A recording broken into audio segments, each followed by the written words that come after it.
Okay, in the interest of time, we're going to go ahead and jump in. I think we have some other members on the way. This has been one of those days that we've all been jumping around, not sure when votes are coming. But anyway, thank you all three for coming. And in particular, I guess we'll start with Mr. Braddon, who was invited down here by me. He is the president of Commodore Plastics in Bloomfield, New York. I had the pleasure of touring that factory here just a month or so ago. They're located in New York's 27th district, which, as I said, I'm proud to represent. It's a family-owned business, and it operated by Mr. Braddon's father, started in 1981, who's with us today, and his lovely wife. Thank you for joining us. It's a Commodore is a manufacturer of foam meat trays for supermarkets and food processors. It employs 150 people, and it runs 24/7. He and his company service approximately 4% of the U.S. market for meat trays. He is also the president of the sister company, Commodore Technology, which makes all the equipment Commodore Plastic uses and also sells this technology to vendors around the globe. And from what I remember, the machines are about the size of this room, so it is not exactly small equipment. They employ approximately 30 people in Commodore Technology, and it's a successful exporter, and as we all know, we can't export too much. I want to thank Mr. Braddon for traveling to Washington with the family to share with us the success of his business and what this committee and the Federal Government can do to help him and his business grow, expand, and succeed. Thank you. Thank you very much for the introduction. Thank you for having me. I submitted a report here that's I think better to read, or better for you to read than for me to read. And so I'm going to go a little unscripted here and just kind of touch on what our story is. I don't need to read that. I know that one pretty well. So, and then a little bit about us in government and you know, kind of how we see that, and a little bit about something that's really bothering us, and then something a little bit about taxes. So my father started the business in 1981. He was working for Mobile Chemical as a process engineer, and he was watching them put foam lines in. They'd put a line in and it would be full, and they'd put another one in and it would be full, and he thought, geez, I can do this. You know, I know how to do it. I'm doing it. So he manages to pull a line together, and he gets some people, and he gets a building, and he's got this idea. He's going to make 4 trays. And he goes and gets these 4 trays going, and of course his money's gone. He didn't have very much money to start with. It's a really American dream story. He started with $30,000 and became a manufacturer. But pretty quickly they said, no, George, you got to have all the sizes. And he's scratching his head like, I don't know how I'm going to come up with all the sizes. And he's an inventor, so he invented a way to get the sizes. He introduced some colors, and eventually he did get some business. And so far into that business, after about 10 years, pretty successful, and then the plant burns down. And so it's reset button, and we're beginning kind of all over again. But during this process, he found a customer that was Pepperidge Farms, and they had a extrusion line, and they didn't want to run it anymore. They decided that being vertically integrated, making your own foam trays, didn't make a lot of sense. And so he got some new equipment, new used equipment, and a customer at the same time. And what happened was he realized that the manufacturing footprint that they had for this little teeny operation was a manufacturing footprint that he needed. And so we're a teeny little player in a great big market, and we survive because we have this other footprint. And we build all of our own equipment. That's what Commodore Technology does. And so we're the only ones with it. And all the other competitors in the U.S., they're big. They don't want that manufacturing footprint because they're big. And so that's kind of how we're able to survive. So one of the things, I guess, that's we don't really consider ourselves a small business anymore, because we're not finding ourselves having to do I don't have to do everything myself anymore. George doesn't have to do everything himself anymore. And when he did, that's when we considered ourselves to be small. And when we did have to do everything ourselves, that's when the regulations are tough. Right now, I look at OSHA as that's a guide on how to be safe. Just follow that guide, and you'll be safe. It's a law of cause and effect. It's perfect. We couldn't think of those rules ourselves. It works good. We had some of these regulations that we've had some issues with. We had an issue with not knowing a law existed. There was a chemical bulk storage law that existed that we didn't know existed. We figured out that it existed, but by the time we had a program in place, we had a visit. Had the wrong program, had a pretty good sized fine there. We had most recently we had some building code problems. We had a building that we've been occupying since '94, and we find out from the fire chief that we don't meet these guidelines and we have to move. Well, we really did meet the code, and fortunately we were able to find an architect, and we swung around that curveball. And so when it comes to the Affordable Care Act, I think we should talk about that just for a minute. Mostly what we're finding out and what we're learning is that we meet these requirements with what we offer today. The thing that we're most concerned about is the affordability provision. And this year it's okay. It's we have maybe a slight change that'll be needed, but next year it changes pretty dramatically, and we just don't know kind of where that's going to come from and what that's going to mean to us.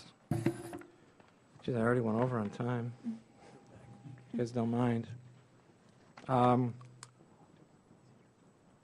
There's a couple of things that I outlined about some of the other regulations that you never think about. Audits on 401ks, a workman's comp that we had where we were sued by New York State and we lost. We were part of a pool. I'll explain a little bit about that. The one thing I say about taxes here is I'm told that there's loopholes in taxes, but they don't apply to us. I don't know what they are. If they do exist, they certainly don't apply to us. We feels like we pay taxes, and they feel like they're pretty significant. And when you do pay a lot of taxes, it's difficult to reinvest, right? Because you pay the taxes, you pay yourself, and the other thing that happens a little bit to me personally right now is we're an S corp, so the company's profits are coming through our owners. So my income tax I look like this on paper, right? But I get paid somewhere like this, right? So I'm not eligible for financial aid for my kids to go to college. So I better make sure that I save some money. The thing I'm going to jump to the thing that's really bothering us, and that's what's going on with some product bans. And right now there's some product bans on foam hinge lid containers, and they're mostly going on in California, and they're mostly being done by individual cities. But just recently, Mayor Bloomberg proposed a ban on styrofoam, and it's not really. Styrofoam's a trade name of Dow. It's really called polystyrene foam trays, and that's what we make. And so we're super concerned about this attitude, and it's really not based on something that's it's not real. There's a perception that this stuff is bad for the environment, but the reality is that it's not. And it's taking just a little bit of plastic and making a lot of products. We're foaming plastic, like in the bathroom when you foam soap and use a little teeny bit of soap and you get a lot of soap. It's a little bit of the same thing. And one of the things I want to add about that is polystyrene foam that's used in the United States is made in the United States, and it's good manufacturing jobs. And a lot of the people who work for us, it's the first job they ever had, and they come in here and we provide them with some structure, and we provide them with some benefits, and I'm just kind of dumbfounded that this is a concern of ours, really. I guess would be the thing that's really bothering me. We can even talk about that some more, but at this point, what I'd like to do is yield to Mr. Murphy to introduce our second witness, Okay. and then we can do some questions after. Thank you. I'm sorry that I went over. Thank you, Mr. Chairman. I'd like to also thank, I guess, Ranking Member Velasco as I passed her in the tunnel, so got a little wave to her. On behalf of the Small Business Committee, I'd like to welcome Shirley Brosmeyer, CEO of Florida Turbine Technologies. Ms. Brosmeyer is an engineer by training and trade. She started her career as a line engineer working on turbine blade and vane designs for GE, and has worked across the international turbine industry as a manager and consultant. As CEO of FTT and innovation leader in its field, Ms. Brosmeyer represents the best of American ingenuity. Her experience working in both extremely large and small companies from the lowest level to the highest is invaluable to the committee as it seeks to level the playing field for small businesses seeking government contracts. I thank Ms. Brosmeyer for traveling to Washington from beautiful Jupiter, my hometown, to speak at this hearing, and I look forward to your testimony. Thank you. Thank you, Congressman Murphy, and thank you, committee, for this opportunity. Again, I am Shirley. I'm the Chief Executive Officer of Florida Turbine Technologies. We're a leading provider of engineering, development, and testing, and the manufacture of test equipment for turbo machinery. This turbo machinery is used for military and commercial aircraft, space propulsion, and industrial power. Florida Turbine Technologies began in 1998 in Palm Beach County with a handful of engineers, and we've grown to supply research and development activity worldwide with over 200 employees. FTT is a leader in innovative turbomachinery improvements. In fact, we lead the nation in patents per employee. Many of FTT's patents are recognized by the Air Force, who actively review these patents as extremely innovative ideas. Thanks for the privilege of speaking with you today, and I'd like to encourage the creation of a new federal acquisition regulation for government research and development projects. Currently, whether or not a company has production products is being used as a selection criterion for R&D, and this should not be allowed. We at FTT feel that better utilization of small business for government contracts would provide more innovative and affordable solutions, saving money for the taxpayer and creating exports that will boost our economy. I'd like to quote a March 2010 House Armed Services Committee report regarding the current defense acquisition process. Quote, "Small businesses are largely locked out of the process or accorded contracts only on the goodwill of one of the larger firms. We are concerned that the end result of this process is the gradual erosion of competition and innovation in the defense industrial base." Unquote. Only 2.5% of research and development funds are allocated to small business innovative research programs, or, as you probably know it, the SBIRs. And yet small businesses provide the most innovative and agile workforce available without the large overhead costs of large companies. For the other 98% of government R&D acquisitions, government decision makers actively use a selection criterion which puts small business at a significant disadvantage. This criterion is that a company must have at least one active production program to be a serious competitor for R&D funds. This is true because of historical close ties between the government and its large production suppliers.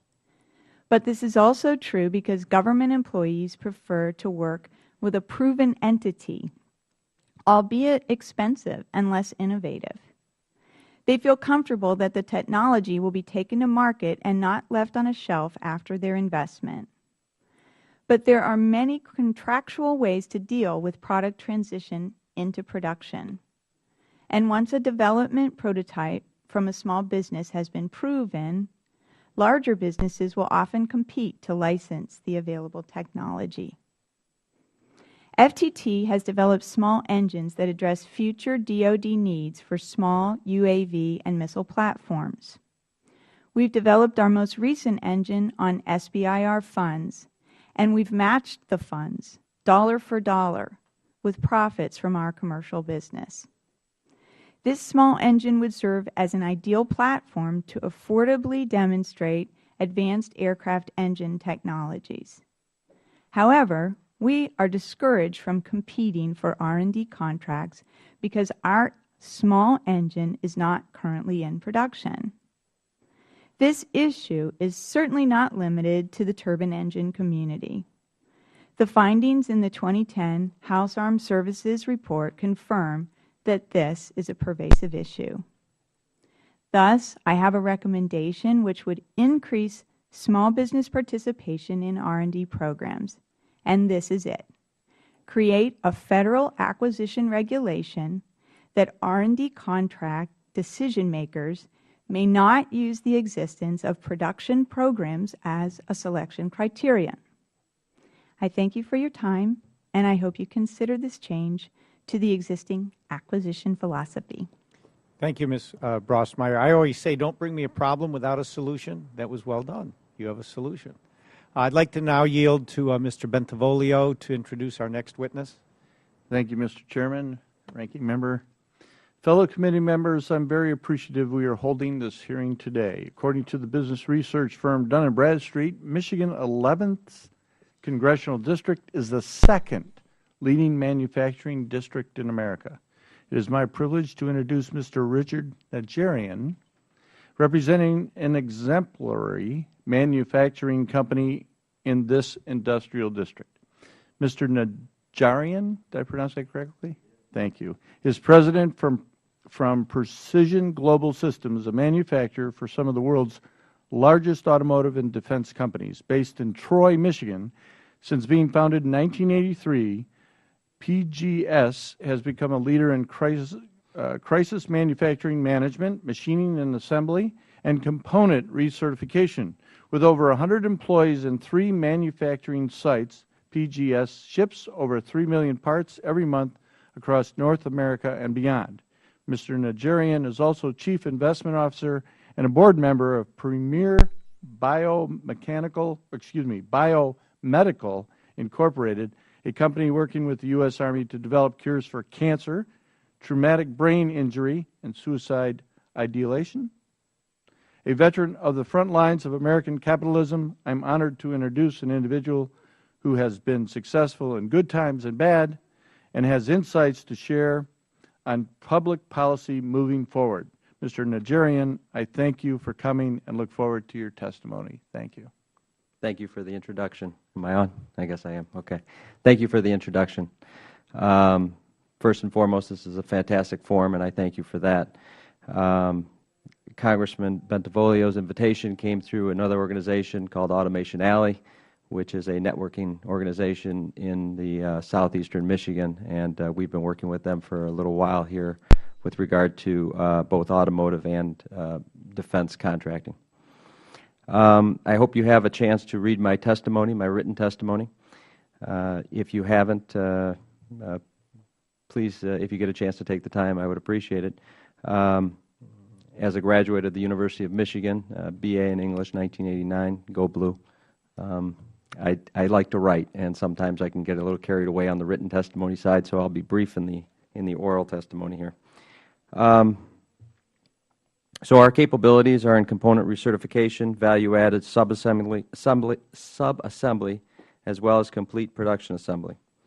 The PGS team implements these processes at one of 3 manufacturing sites occupying nearly 200,000 square feet located in southeastern Michigan. We ship over 3 million parts each month to customer locations throughout North America and beyond.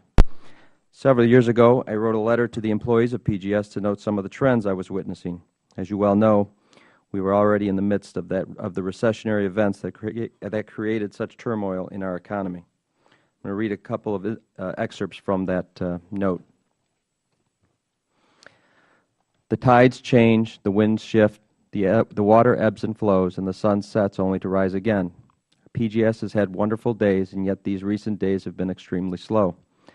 We will soon find growth and opportunity at our doorsteps, and with the systems recently implemented, we will have no hesitation to open the door and let it in. We arrived at our place within the automotive industry by design. We do great things for great companies. We work hard. We work behind the scenes of our customers who continue to waste millions of dollars in scrap, rejects, and wasteful processes. We have tasked ourselves to help them stop this absurdity. Our ideas will reinvent their successes as well as ours. Then in 2010, I issued yet another letter, but this time the ebb had receded and the flow had begun again for PGS. I read an excerpt from that note. The year was 2008, and the economy was on the brink of disaster. In many ways, it provided a test of our resolve. How hard could our group be tested? And we were tested unlike any other time in our 27-year history. The entire automotive manufacturing industry lay in ruin as Congress and the American people questioned our intelligence, our ingenuity, and our integrity. How will we all help? Cast no shadow on the questions each of us ask, for they are the power of our future. Harnessing the power of success with innovation and determination will lead our company and our team into a very bright future, and only we determine our future shall unfold by the course of our actions and the strength of our spirit. So I was asked to come here and talk to this committee, and the question of what will be obstacles in our growing manufacturing organization.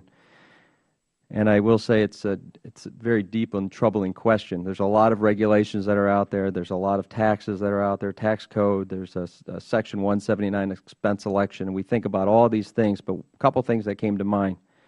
One is, and I share some concerns with my neighbor to the left of me, is how do we get U.S. manufacturers to do business with U.S. manufacturers that are small business companies?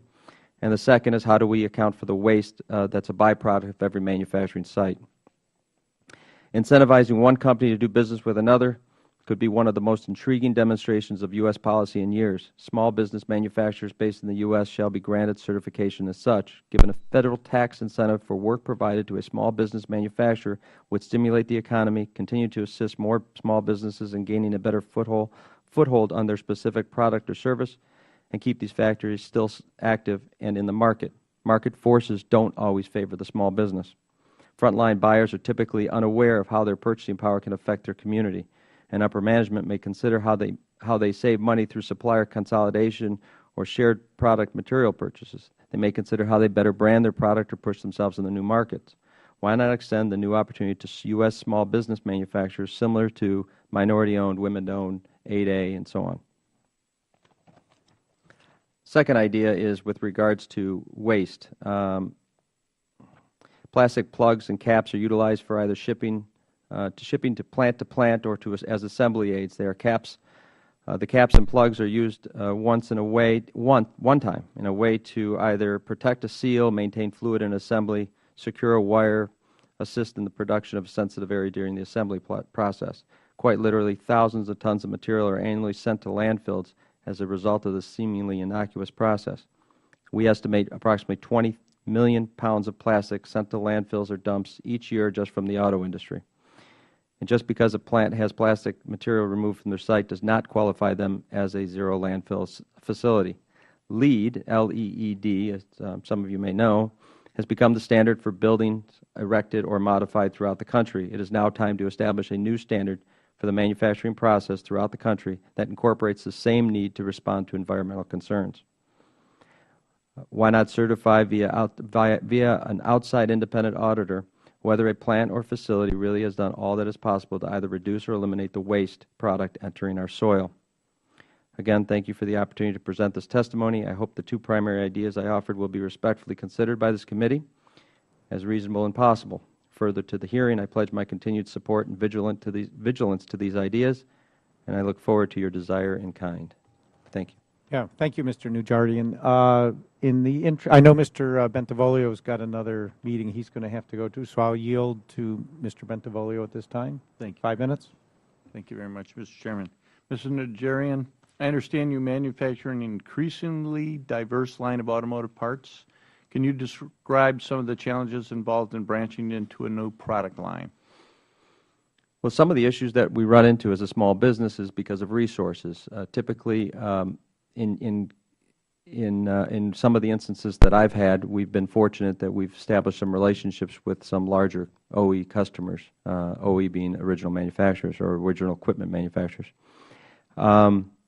It's the difficulty in that is being able to, even though our ingenuity, our engineering, our abilities, our capabilities are available to do something, a specific product, it's hard to get a customer to actually give you the opportunity to do so. And the reason why is because maybe you're not doing it today.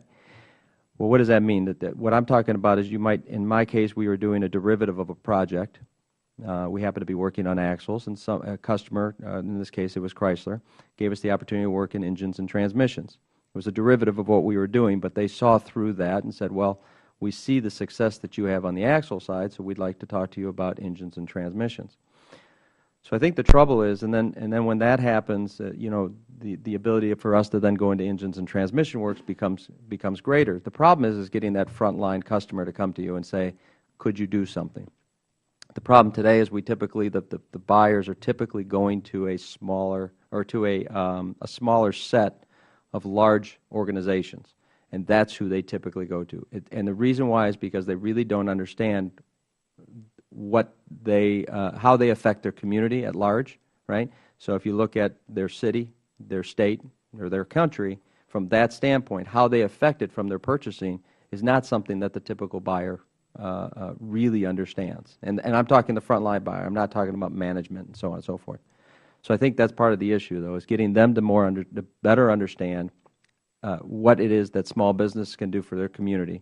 Because sending the money overseas, which is what a lot of them do, it's usually out of convenience, because those are the companies maybe that do that project already or that type of part already. Then earlier we talked, you had a proposal where you indicated that a number of facilities declare themselves to be zero landfill facilities, but that isn't always the case. Would you care to elaborate on the scale of this issue and how it affects companies like your own, which reuse and recycle their waste internally? I want you to expand on that too, because I found that very interesting, what you're doing with these caps. Could you talk about that? Sure. Thanks. So the caps and plugs that we're talking about are they're shipping aids. What happens is, well, what we designed was a process to recover those, and a process to clean them and recertify them, send them back to the manufacturer. When I'm talking to manufacturer, I'm saying, okay, so for instance, let's take a transmission. On the transmission, you might have 4 or 5 plugs or caps that are used to protect either a seal or a port. When they're taken off at the assembly site, when they're assembling the vehicle, they typically throw those parts away. And so we developed a way to bring those back, clean them, requalify them, and send them back to the transmission site, for instance. I actually patented, and actually have a patent that came through in April of this year, so we just finally closed that out, which was a huge success for the organization. But one of the things that I'm concerned about is there's a lot of companies out there, large organizations, that qualify themselves as zero landfill organizations, and they're really not. They might be selling their plastic or selling the stuff that they would otherwise put into the landfill. Somebody else puts it into the landfill for them. They might burn it off. Somehow, some way, trust me, it's going into the land, it's going into the soil. And I think we need to start regulating that with regard to and I'm not talking about regulations like what we typically think of regulations, but what I'm saying is that if you're going to call yourself a zero landfill facility, you should be certified as such. And similar to LEED, where LEED does, okay, well, you're platinum or gold or silver star LEED building, we should have similar capabilities of judging whether or not a plant really takes the environment into consideration. They don't have to. There's no requirement. But if they're going to say it and they're going to qualify themselves as such, then we need to give them some sort of standard by which they should follow. Great. I see my time's expired. Thank you very much, Mr. Najarian. Thank you. I appreciate your testimony today. Thank you, as I Congressman. do all of you. I want to hear more about your story. Real quick, I have about 5 seconds here. Is the original owner in the room? Okay. Good job. Thank you. We need more like you. Thanks, Mr. Bentivolio. At this point, I'll yield to Mr. Murphy. Thank you, Mr. Chairman. Ms. Brossmeyer, again, welcome. Thank you. Your Florida Turbine Technologies is one of the most innovative in America, and you remarked on that already. And it's a prime example of the kind of high-tech design and manufacturing where we are always going to hold an edge in America. As you pointed out, FTT has the greatest number of patents per employee in the nation. I mean, how cool is that? That's something to be proud of. In addition to outstripping the competition patents, I understand that your company excels at finding new and innovative applications for existing technologies. A talent that large, that large of a talent pool you have, stovepipe companies are often unable to replicate this. Can you give us a concrete example of how FTT product or a prototype that has benefited from being able to quickly and easily cross-pollinate some of these technologies? Definitely. Oh, I need to push this again. Definitely, that's an excellent question. We see that actually working with some large companies that work in multiple industries, that one group doesn't talk to the other. And that's one of the really powerful things about a small technology company. Although we work in various industries, we are so small that we are able to take lessons learned from one industry and apply it into another.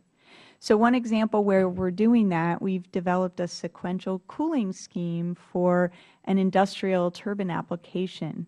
It's being tested this year, and it's going to have all kinds of efficiency improvement implications in the machinery. But we just actually took the same concept and designed it into an aircraft engine application, and we've actually just received an award, an SBIR award, to test that as well, or to develop it to the point of test. So it's really good to get the synergies from different industries, especially high-tech like the space industry that we're in, aircraft engines, and industrial turbines. And what I think is rather interesting is that our country is behind in rocket turbines or rocket space relative to the Russians and the Europeans.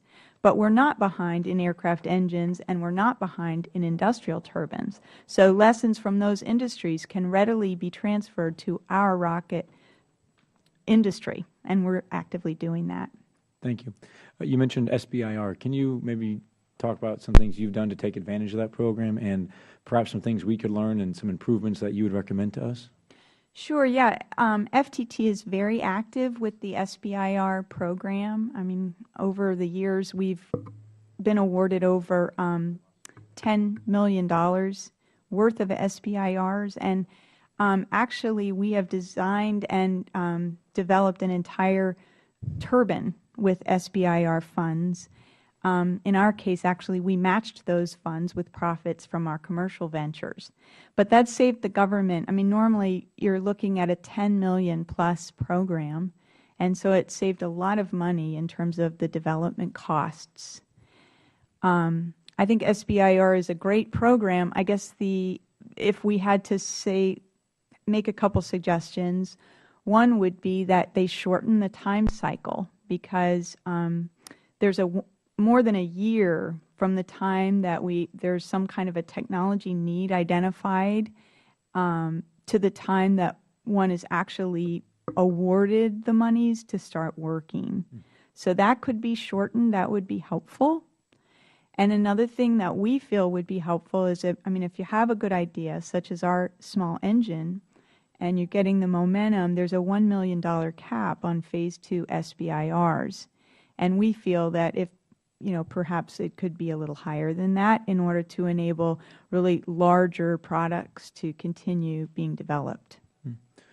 Thank you for those recommendations. And you made the case that the defense acquisition process is inherently biased against small businesses, and you had a pretty shocking quote there. You've recommended the federal acquisition process not just use prospective contractors' production status as selection criteria. If we were to make this change, how would you recommend the government ensure small businesses with unknown production capability were able to produce the products that the government needs? Mm-hmm. Well, again, that's a really good question, because I know that is the concern that's cited a lot of times when small businesses are locked out of the process. But there's a couple things. First of all, we're right now working on licensing agreements for technologies that we've developed under research SBIR programs. And if there's a good idea, larger companies will want to license the technology or team or joint venture. But in the worst case, if if the government funds a small business for an R&D and development program and the small business is unable to commercialize it, the government owns rights to the technology, and therefore the government could take the project and go to somebody else, even a large manufacturer at that point, to put it into production. So that would be the worst case if the small business cannot figure out a way to license or work together with other businesses. But I guess the other point is that the government should encourage large businesses to engage with small businesses who have good ideas, and that encouragement would also really go a long way. Thank you. And just one more question here. I caught the tail end of your testimony, Mr. Braddon, and Mr. Najarian, you spoke about this idea of LEED certification for manufacturers. Certainly not an expert on styrofoam, but I guess I'm in the general public category that you mentioned, perhaps naive, thinking that styrofoam is very bad for the environment. I fish, I dive, every time I go out in the ocean, when I see things floating, it's always styrofoam. My understanding is that it doesn't break down. Maybe you could explain that, and Mr. Najarian, your thoughts on what he said. Okay. Well, when he talks about the zero landfill, I would say that our plant probably qualifies as a zero landfill. It isn't something that we've purposely tried to say that we are, but every bit of scrap that's generated in our process goes back in, and we make more product with that. And that would be on the foam side of the business. On the equipment side of the business, I mean, our scrap is metal chips, right? And so, of course, that's all recycled, and all of our cardboard is recycled, and all of our plastic wrap is recycled. And the most garbage that comes out of our plant is from the cafeteria. Right, that's where most of it comes from. As far as foam in the environment, foam is basically inert, and if you don't like it because it floats, well, it's very light. It's only 5% of a foam tray is actually plastic. The rest is, it starts out as a blowing agent. You take plastic and you foam it. It's not too much different than this plastic. You don't hate this plastic, but if we were to foam this plastic, you might hate it, and we can't understand that. It's taking a little bit of plastic and making a lot of product. A typical meat tray might weigh 6 grams. So you're getting, you get about 500 school lunch trays out of 10 pounds of plastic. I mean, that's a pretty efficient use of material, and it's inert. And if you do want to use it as waste to energy, it's got a high BTU content. You could say that you were going to take these natural resources and you were going to make electricity. Well, you could take these natural resources, you could make plastic, then you could make electricity. Why not use it once first? My father invented the term pre-cycle. He says, you're going to use it for this, use it for something else first. And I think there is a lot of hope to that waste to energy. I think that's, right now you have these recycling programs where they throw everything in the bin. Everything in the bin, and you can't really sort everything out of that bin.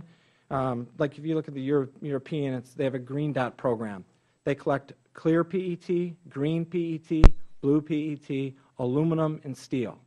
They don't collect everything like we do, but we are collecting everything, and I think that could be a really nice way to do waste to energy because it's not absorbent. It'll help the stuff that's soaking wet, that's in with the plastic, to burn.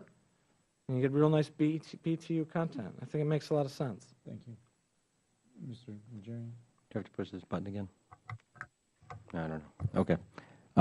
So, I don't have anything necessarily against polystyrene, so I'm not, I didn't make any ovations to that. But as far as what I was talking about, my idea is specific to any facility, any manufacturing facility in the country. With regard to making sure that the waste that they have, this byproduct, and a lot of it is plastic. Some of them are good with their cardboard, baseboard. Metal, of course, is always recycled because you get some good money from the scrap dealers that are out there in this country, and everybody's looking for steel or aluminum or some form of metal, so that's not an issue. you know, they have recycling programs for light bulbs and things of that nature. But the question that I'm asking, and the assistance that I think that needs to be done, is how can we actually certify a company as being environmentally sound? In not, you know, when I have, for instance, TS 16949, 9001, and ISO 14001. Those are all certifications. 2 are for quality and 1's for environmental. 14001 tells me I measure my aspects and impacts to the environment very well, and I follow exactly the rule that the international standard states. But what it doesn't say is am I really removing this product from my facility the right way? Or in this case, what I'm talking about is recycling those plastic parts. There's nothing that says that you can't recycle on a normal basis. These parts that I'm talking about are washed and brought back, and we charge a nominal amount of money for it. It's a cost savings to the company, but that's the bigger issue is certifying those companies within, and not just allowing them to self-proclaim themselves. You know, self-proclamations of, hey, we're zero landfill. We don't affect the environment at all, and nobody can challenge it because there's no auditing committee that comes in and says, are you really that? So it's kind of that truth in advertising, right? We don't allow that. You know, we regulate that. We should regulate these types of things too. Yeah, no, thank you. I've got a last but not least. A few questions. I'm also a small business guy. I've done that for 40 years, and high-tech, low-tech, and biotech, and one of my companies also lives on patents. The funny one off the record here, but we're not off the record, is the patent on bed bugs. So we're going to see where that one goes. What I'd ask is maybe a rhetorical question just to get some input. One benefit of these hearings is to get on the record your opinion. You're all successful, hardworking small business owners, and it's helpful for all of us when we go to other committees even to give them feedback from here. So my rhetorical question or comment to start is, in my businesses, we have a mantra, grow or die. Every day we come in, we want to take care of our customers. We need to worry about orders, collecting money, paying our bills, et cetera, but we all plan to grow. I mean, it's, you know, how are we going to grow? Whatever that is, we may not always succeed. Now, to me, growth is an investment. It takes money. And so I guess the concern I have on this committee and serving in Congress now and seeing some of the environment that we talk about here, I talk about financial things. For the first time in history, small business taxes are higher than big corporations. It's never happened before. 39.6% for Subchapter S pass-through, and I'm presuming all of you are Subchapter S pass-throughs. So you're paying, and I pay, at 39.6%, but the biggest corporations pay at 35%. Now, to me, number one, that's just plain wrong, but, you know, my rhetorical comment is that's money you can't invest in your business. Right. The money is coming to Washington for whatever programs, good, bad, or indifferent, but you don't get to keep the money to invest. And I think you probably could confirm you take most of the money you make and reinvest it. That's what entrepreneurs do. They don't, by and large, have yachts and airplanes and, you know, that kind of. You're always looking to grow your business. So every dollar that comes to Washington's a dollar you can't invest. In this tax code that we're talking about at a 25% marginal tax rate, I'm presuming, and that'll be one of the questions, what would your reaction be on the positive or neutral, but I think positive, to a 25% top marginal tax rate that says, putting aside the state you're in, I'm from New York, you know, shame on me or unlucky me, you get to keep 75% instead of only 60. How would that impact you if we're able to get tax reform this year? And what would you think of a 25% top marginal rate, which is what they have in Europe? Maybe we'll start with Mr. Braddon and ask all three the same. You know, of course, that would have a positive effect, and you know, right now you have a certain amount of debt capacity, and you have to be at a certain profitability level in order to have that debt capacity. And so when you start bumping up close to that, then you're done, and you can't borrow any more money. The bank looks at your ratios and they say, okay, you're done. We're not doing anymore. And then, you know, it's particularly if you have a bad year, which happens. You know, you lose customers, you gain customers, especially in a market that's not growing. And Yeah, it would give more debt capacities. It would fix those ratios. You'd be able to borrow more money, buy more equipment, and grow. I'll take that as a yes. Mrs. Brosmeyer? Yeah, you turned. Yeah, I mean, certainly everyone wants more money to reinvest in their business, and we would be no different than that. I don't know the big picture as far as how our government's going to get enough taxes to do what they need to do, but I would say that I think the offshoring of profits that's going on in large businesses is a big problem. And as a small business, I look at some of the large businesses and ask myself, well, gosh, you know, how can they shift their profit centers offshore such as they do? How do they get away with that? And to me, that's also something that really needs to be addressed, because that's where a small business is really at a loss. They will pay their taxes. They have no choice about it. Thank you. So 15% is quite a bit. I couldn't fathom that happening. 25. I know, I mean 15% reduction over what I've got now, from almost 40%, right? 39, I think it's 39.6 or something like that. But anyway, one of the issues that we ran into, I know last year was a very nice year for PGS, but it was funny because at the end of the year we ended up with no cash, paying down loans. Our payables went down, so that was nice.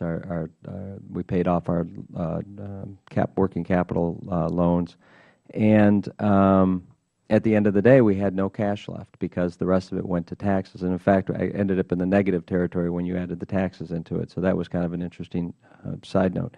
I think extra money for us would we would be moving into new markets. We'd be pushing a little bit harder into new opportunities that right now we hesitate on because of the resources that we have or don't have right now. We have a great relationship with our bank. We established a couple of years ago. We actually worked with the SBA on a big loan a couple of years ago, which has been absolutely the most fantastic thing that happened for my organization. It allowed us to actually grow and prosper. So if any of you had anything to do with that, I thank you for that. But I think that what we would look at is moving into new markets and pushing a little bit more on the limits of what we could do from a manufacturing standpoint. So, and in doing so, you increase business. You just keep going. So. Well, that's helpful, because when we stand up and we make these proclamations that if we give small businesses more cash, they will spend it on job creation, and that if we need more jobs than we do in this economy, the quickest way to get those jobs is let small business owners, who all are Subchapter S. So these aren't the fat cats. They're the three of you sitting there who would take that differential and put it right back in your business, whether it's R&D, another trade show, or in Ms. Brosmeyer's case, another 100 patents, right? Yeah. Which is jobs. And so we have talked about it would be revenue neutral. We'd get rid of all those loopholes that Mr. Braddon doesn't know about. But if it's revenue neutral, and I think that's our focus, and I don't think it's I think it's bipartisan. We need to unleash the ingenuity and the creativity of small business owners whose speed to market, which is what Ms. Brosmeyer was talking about, would make the bigger corporations look slow and lethargic.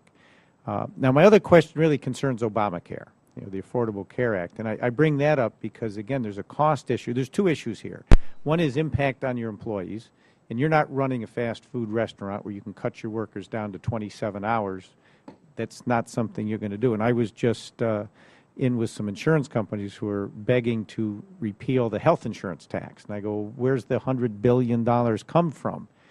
That was a way of raising monies to pay for the expansion of Medicaid. And while it's going to get passed on to you, by the way, we had a hearing on that a few weeks back. And every witness from the insurance industry said, yes, the $100 billion health insurance tax paid by the health insurance carriers will absolutely be directed back to the consumers, which are businesses, impacting premiums. So now we're in this, we don't yet know exactly what's coming, but I've heard a lot of folks, if they've got 39 or 42 or 45 employees, say, I want to grow but not beyond 49. And we've seen smaller, not companies like yours, cutting hours. But my question on Obamacare is, where is that in your thought process right now? How big of a concern? Have you gotten your premiums for next year yet. And maybe the last one, maybe the controversial one, was if you could vote tomorrow to repeal Obamacare or let it go just the way it is, because there's no changes coming. It is what it is. So would you repeal it or not? That's kind of a direct question I'm curious about. So we have a fair amount of people who are I guess a starting wage of around $10 an hour. And so when you look at the affordability piece of that, if right now I think it's 20% of a single, or if it's 10% of a single program is what it has to be. That's the affordable. Yeah, affordability is like 9.5% of W-2 wages. Okay, So if you had a $20,000 employee, the affordability would be considered $2,000 for his portion. Okay, so that's not too far off from what a single policy goes for, right? I mean, that's not that different. It might be $4,000 for a single policy. Okay, so you check the mark. We're gonna pass on affordability. Now next year, it goes to the employee and all of their dependents. Except their spouse. Except their spouse. So if you have now you're buying them a family policy. I mean, right now no policy exists like that. It's either single, two, or family. There's not being offered to me. So now, okay, that same person that makes $10 an hour, now we got to buy them a family policy. That's about a $9,000 a year policy. So now you're paying $7,500 if it's a $9,000. I want to meet your broker because in my companies the single policy is like $6,000 or $8,000 and the family's $15,000. So yeah, well, we've been yeah, okay. It's a lot of people, and not to put words in your mouth, really don't know yet what they're going to do. Right, and there's an uncertainty right now. I don't know how many people are going to sign up. Right now we have 90 out of 170, roughly, and so how many people are going to sign up this year? More. I don't know that. Right, so that's an uncertainty. Yeah. And then next year, how many people fall into this particular bucket where now we got an extra 7,500? And I think what's going to happen is people are going to move in favor of eliminating low-paid position, and you're going to take that bottom rung on the ladder and you're going to raise that up, and people aren't going to be able to get on the bottom rung anymore. So would you repeal it? For the way it is, I think it's going to do more harm than good, and I would. Thanks, Mrs. Brossmeyer. Yes. Well, our company provides health care. We always have for our employees and their families. Really, it's not going to influence us in any way except that our premiums are going up at a little bit higher rate than they would have otherwise. We are extremely vigilant about comparing policies and trying to find something that works for us. So we did just change carriers in an effort to try to keep the premiums at an affordable rate. I mean, it's a challenge, and I would not say that I would repeal it, because I will say, I mean, I have a handyman, I have a cleaning woman, I utilize a lot of household help in order to work, and my husband works, and we have 2 teenage daughters, so we have a lot of household help, a lot of help. None of them have health insurance. I mean, you ask them, what are you going to do if something happens? And I go to the emergency room, I've been there a few times, and it's filled with people who don't have health insurance. And there are people, like my sister, for instance, I mean, people that have medical conditions that in the past have worried, oh gosh, it's going to be really hard for me to change jobs because I have a specific medical condition. And pre-existing conditions are so difficult. Employers are going to look at that and say, well, I know that it's going to be a challenge to hire you and put you on a medical plan. So I don't feel I have the oversight to say, okay, here's exactly what we should do about health care. But I know it's a complex issue, and I wouldn't claim to say, let's get rid of it. I don't think that's the right solution. Fair enough. That's why I'm asking. I will say this, some of the lower paid folks qualify in the Medicaid. So when we sometimes, one thing as a nation we have to remember, when we talk about the uninsured, we normally think about the poor. Well, in fact, they have insurance. It's called Medicaid. And when we worry about the emergency rooms, the thing that I worry about is many doctors don't take Medicaid patients. If you show up at the door of a primary physician, a dermatologist, and you say, I'm on Medicaid, more than not, certainly up in our area, they don't accept you. So you go to the emergency room with your insurance card. So now we're going to have a lot of, the expansion's Medicaid. So now you have a lot more Medicaid carrying individuals who are going to the emergency room. So if you think it's crowded now, It's going to get worse, huh? just wait. Yeah, unintended consequences. Mr. Nujarian? If it's a vote of 3, I'm going to go with repeal. So, okay. Anyway, so, I'm a Republican by nature and by my beliefs. And a taxpayer. And a taxpayer, yes. And I hesitate to say that out loud because I'm being audited right now by the city and the state, which is one of those coincidental things, and it's okay, we go through those days. So we have, in the similar sense, we've had insurance for our employees since day one. Company opened in '83, and we've been providing insurance for everybody. There was a time we used to pay 100%. Can't do that anymore, so we pay a percentage. And I think the biggest issue that I found, if somebody was to say what's the matter with health care, I'd say that the problem with health care is we don't understand it. I'm talking about Obamacare, not health care in general. And what I mean by we don't understand it, small businesses are very savvy. Small business owners are typically pretty savvy people.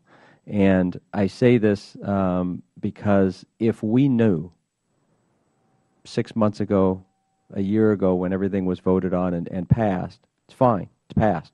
We're not changing it. You said it yourself. It's not going to go away right now. But for us to plan for it, you can't. We're in the dark. I think it's absolutely absurd for us to be in the dark this long to know exactly how we should plan. When everything came through, we had an insurance carrier came to me and said, this is what it's going to be like. 3 months later, I get the guy come back in my office, says, okay, there's changes to it. We didn't understand these other things. Oh, now there's another system. We still don't really understand what it is that we're going to be doing. And so for us to plan for the inevitable is difficult. Yeah. The uncertainty, I was just with an insurance company, and they were sharing, they've had to put forth their premiums for next year, and they don't know who's signing up. Right. They don't know if the young and the healthy are going to stay in. And they're all brand new policies. Policies that are being offered have never existed before because they include the health clubs. They have to have prescription coverage. There's a lot of things that now have to be in policies that weren't before, so they don't have a base to compare to. They don't know who's signing up, but they had to lock in their premiums. Right.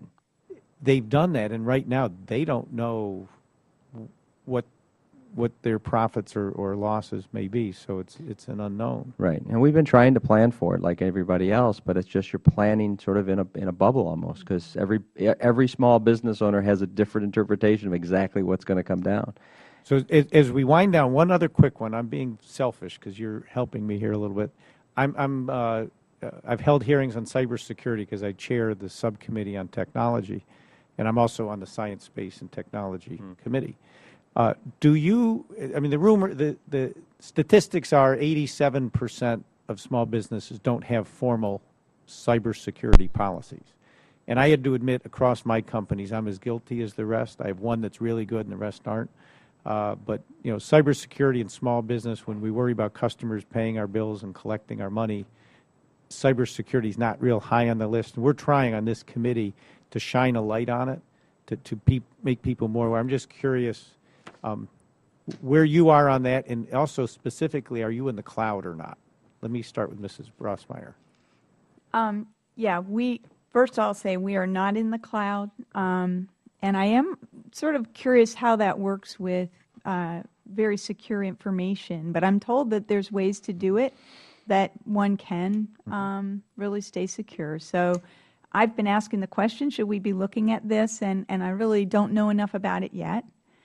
But we do have cybersecurity. I mean, we see all the time threats from, in our industry especially, from Asia, from all over the world, and we're very vigilant, sometimes too vigilant that it slows our computers down so much because there's just so much Is there somebody involved. in charge, and do you educate your employees on password, changing your password, do's and don'ts? Absolutely. That's, yeah, very important in our business. And so, yeah, there are people in charge. We have a group that really monitors it very regularly. Good for and we're you. trained, and You're part of the 13%. I guess so, Good. yeah. Thank you. Yeah. Mr. Najarian? I'm going to hand you this capability statement in a little bit, and the differentiators talks about one of the very first things says cybersecurity compliant. It is something that we take very seriously. We are in the cloud. We've been in there for quite a while. Everything that I do, I can operate the entire company over the internet. But we work with a company that's very secure. If I lose anything tomorrow, if something happened and the system went completely down, we actually have cold storage and hot storage sites that are not even located nearby our facility. We are very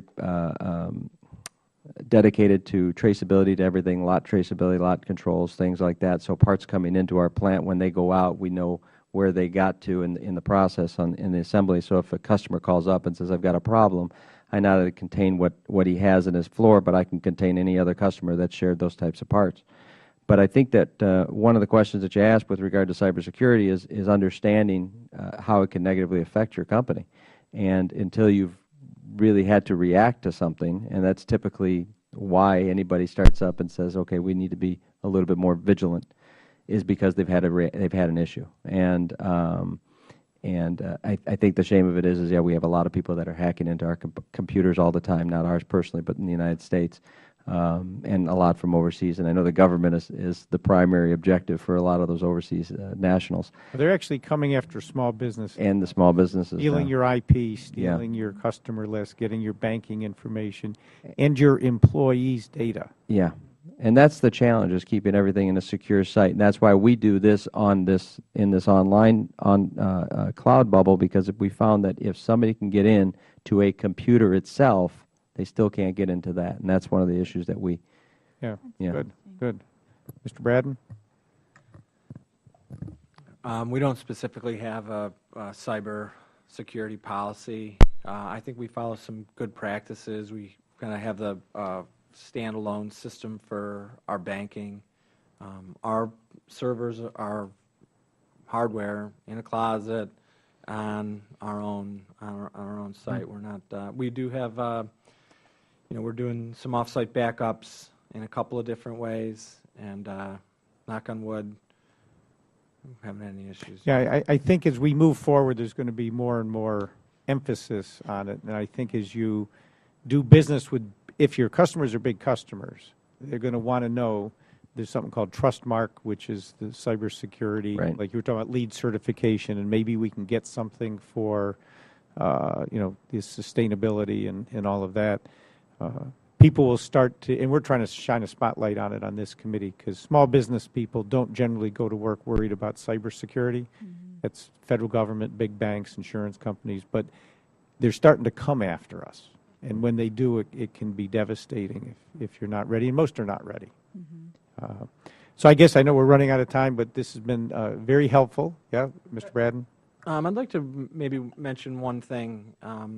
In my testimony, I talk about one piece of self-regulation that we do, and I think it's similar to what you're talking about with the ISO certifications, where we hire a company, and they come in and they do their inspection, and they give us a guideline on how to make products that are safe for serving food, and then they come in and then they give us a score. And believe it or not, they have competition, right? So there's different, and a food producer can look at those guys and say, I like the way that AIB is doing their audit, or I like the way these guys are doing their audit. And so you have competing companies that are regulated. Basically, it's a form of regulation, and we voluntarily sign up. And as some of these ideas come out, maybe more of that type of regulation. Well, we're always looking for a competitive advantage. Right. And hey, if you've got one and you can promote it and it gets you business, you want to do that. That's what we do as entrepreneurs. Well, thank you for your time. I know we've run over a little bit, but you know, all of you should be proud of yourselves, and we thank you for the jobs you have. And I know you're all going to grow your companies this year, so thank you for the new jobs that you're going to be adding, caring about your employees, and all that we do here. So what we've started is a dialogue. That's what the Small Business Committee does, talk about small business, your issues, your concerns. You've given us some good ideas here, and I'm sure we can follow up on some of that. So again, thank you for all of your time. And so I ask unanimous consent that the members have 5 legislative days to submit statements and supporting materials for the record. So without objection, so ordered. The hearing is now adjourned. Thank you. That sounds like a really Yeah, that was good.